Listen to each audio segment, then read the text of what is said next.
धनीराम दीनू से कहता है। बेटा दीनू, कल सुबह सभी पशुओं को चराने के लिए जंगल ले जाना। कभी कभी पशुओं को जंगल ले जाना चाहिए। जब अगले दिन सुबह हुई तो दीनू अपने कमरे में सोया हुआ था। टाइम पर उसकी आंख नहीं खुल पाई थी। तभी सेठ धनीराम वहां आता है और दीनू से कहता है। अरे दीनू बेटा, सो रहे हो क्या? उठो बेटा दीनू, उठो। पशुओं को चराने के लिए जंगल ले जाना है। बेटा, तुम्हें याद नहीं कि कल मैंने तुमसे क्या कहा था कि सभी पशुओं को चराने के लिए जंगल ले जाना है? दीनू सेठ धनीराम से कहता है। हाँ हाँ सेठ जी, मुझे याद है। मैं अभी सभी पशुओं को लेकर जंगल की ओर जा रहा हूँ। और फिर क्या था, दीनू धनीराम के पशुओं को लेकर जंगल की ओर चल पड़ा।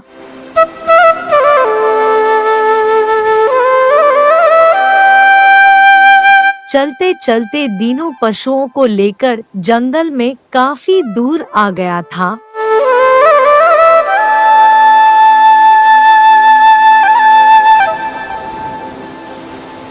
और चलते चलते दीनू पशुओं को लेकर नदी के किनारे आ गया।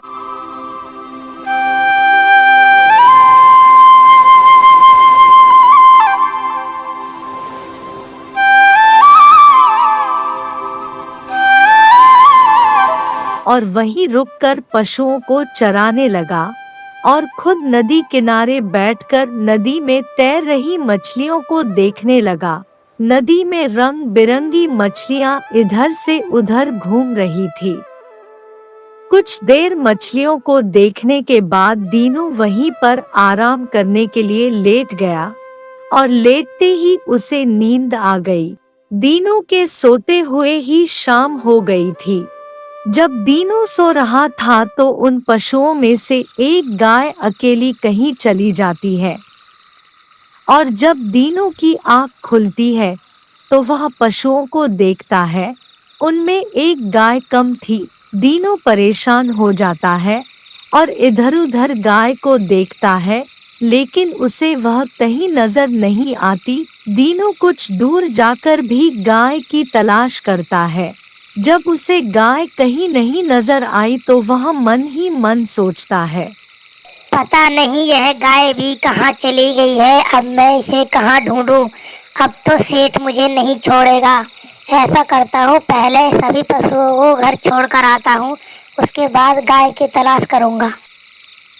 और उसके बाद दीनू सभी पशुओं को लेकर घर आ जाता है।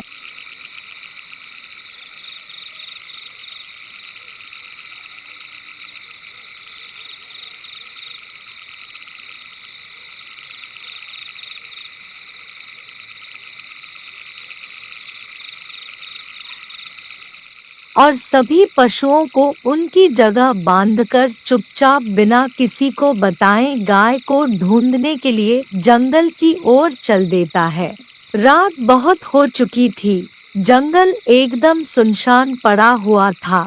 दीनू गाय की तलाश करने के लिए जंगल में काफी दूर तक निकल गया, लेकिन उसे गाय कहीं पर भी नहीं दिखाई दी। जब दीनू जंगल में काफी दूर आ गया तो उसे थोड़ा थोड़ा डर लगने लगा। वह मन ही मन सोचने लगा, पता नहीं यह गाय कहाँ है, कहीं नहीं मिल रही है। लगता है आज की रात मुझे जंगल में ही गुजारनी होगी। चलकर कोई ऊंचा सा पेड़ ढूंढता हूँ, उसी पर रात गुजारूंगा।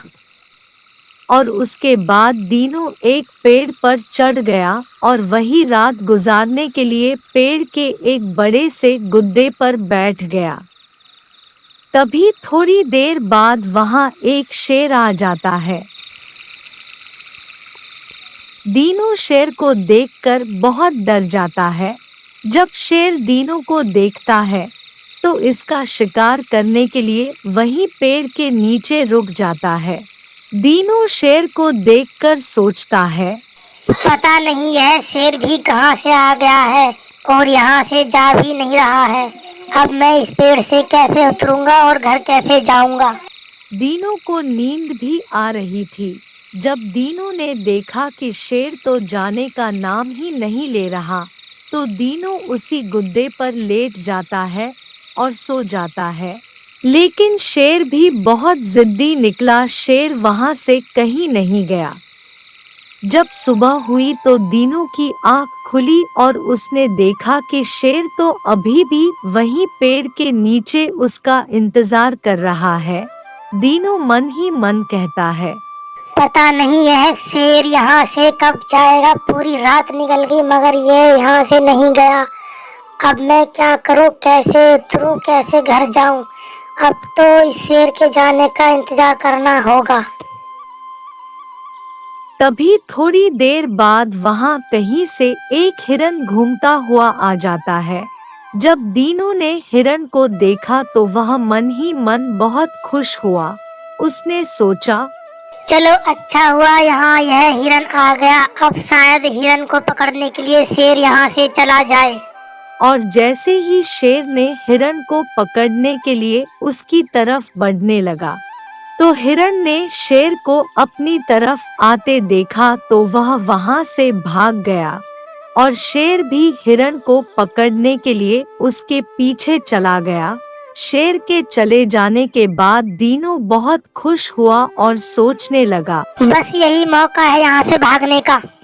उसके बाद दीनू ने पेड़ से छलांग लगा दी और नीचे आ गया और वहां से भाग निकला और भागते भागते दीनू सेठ धनीराम के घर आ गया। धनीराम दीनू से कहता है, दीनू बेटा, कहाँ थे तुम रात भर? मैंने तुम्हें कहाँ कहाँ नहीं ढूंढा मगर तुम कहीं नहीं मिले। कहाँ थे तुम रात भर? तब दीनू धनीराम से कहता है, क्या बताओ सेठ जी, जब मैं पशुओं को नदी किनारे चरा रहा था तो मुझे नींद आ गई और मैं सो गया। तभी उनमें से सफेद वाली गाय पता नहीं कहाँ चली गई। मैं उसी गाय को ढूंढने के लिए जंगल में गया था, लेकिन वहाँ मुझे देर हो गई तो वहाँ एक शेर आ गया। उसकी वजह से मैं नहीं आ पाया और अब आया हूँ। धनीराम दीनू से कहता है, अरे बेटा, गाय तो शाम को ही घर वापस आ गई थी। तुम बेकार में ही जंगल में उसे ढूंढने गए थे। गाय तो यही है, वो देखो वहां बंध रही है और चारा खा रही है, देखो। उसके बाद दोनों हंसने लगते हैं।